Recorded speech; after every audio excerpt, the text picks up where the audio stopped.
Good morning, students. So, we already started our chapter 2 of history, and our next topic is the medieval kingdoms.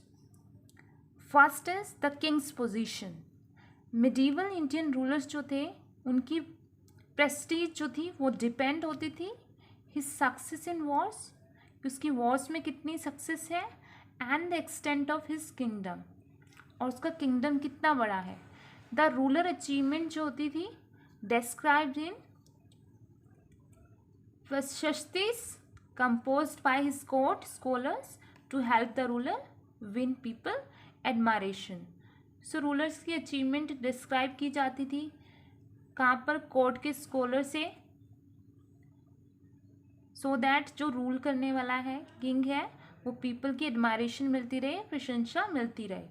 So rulers जो था also took high sounding title, और rulers को कितने titles दिए जाते थे, जैसे such as महाराज अधिराजा जो कि किंग्स ऑफ किंग्स होता था, and Tribhuvan Chakravartin emperor of 3 worlds to glorify themselves.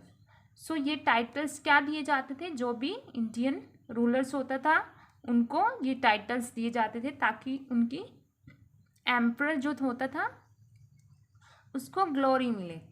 So traditionally Kings और वॉरियर्स जो होते थे वो किस कास्ट से बिलोंग करते थे, क्षत्रिय कास्ट से बिलोंग करते थे.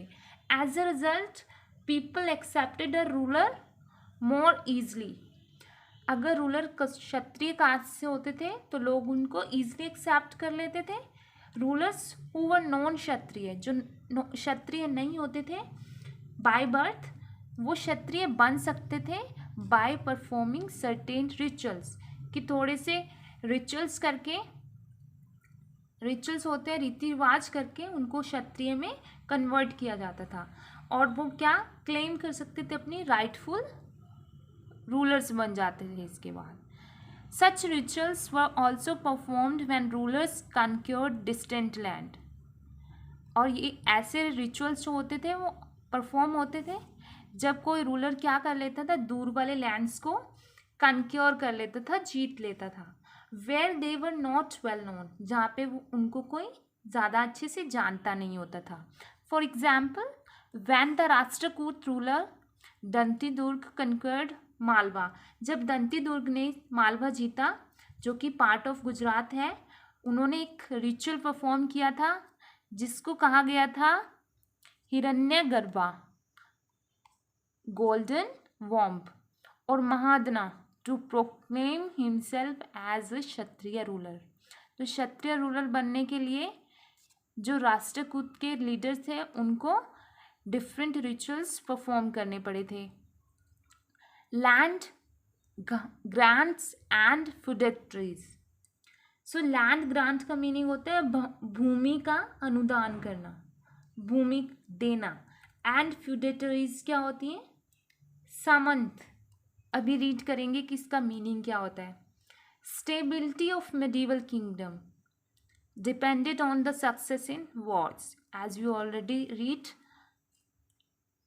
And economic prosperity. सो जो स्टेबिलिटी होती थी किसी भी राज्य की, किंगडम की, वो डिपेंड करती थी कि वहाँ के रूलर ने कितनी वॉर्स क्या है उस जीती हैं, एंड उनकी इकोनॉमिक प्रोस्पेरिटी कितनी है, आर्थिक प्रोस्पेरिटी कितनी है उनकी. टू इंश्योर दिस रूलर्स क्या होते थे, डिपेंड करते थे on the loyalty of various section of society. Society में जितने भी सेक्शंस होते थे उन पर डिपेंड करता था.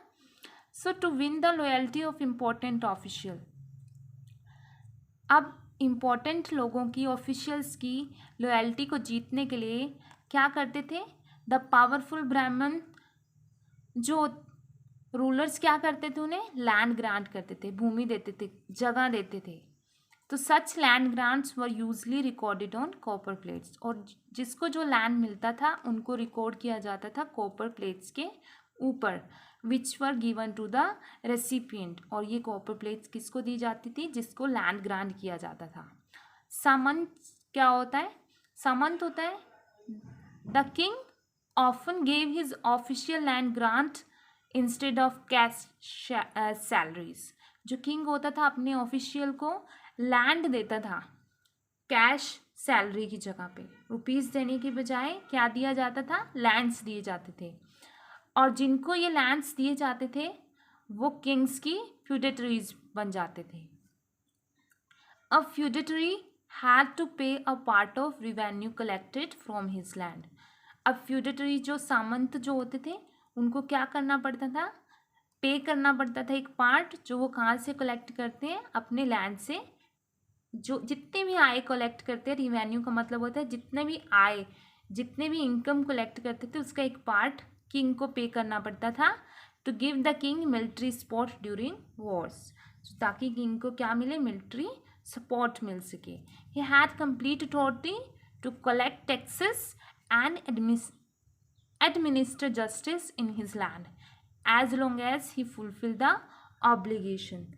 अगर वो अपनी ड्यूटी कंप्लीट करता रहेगा सो उसके पास में पूरी की पूरी अथॉरिटी रहेगी, कंट्रोल रहेगा कि वो टैक्सेस को कलेक्ट कर सके और एडमिनिस्टर जस्टिस कर सके।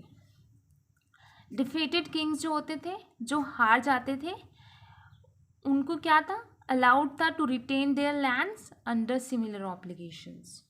सो फ्यूडेटरीज वो referred variously as samanta. Feudatories को क्या क्या के रेफर किया जा सकता है, सामंत, राजा, रंका और ठाकुर बोला जाता था।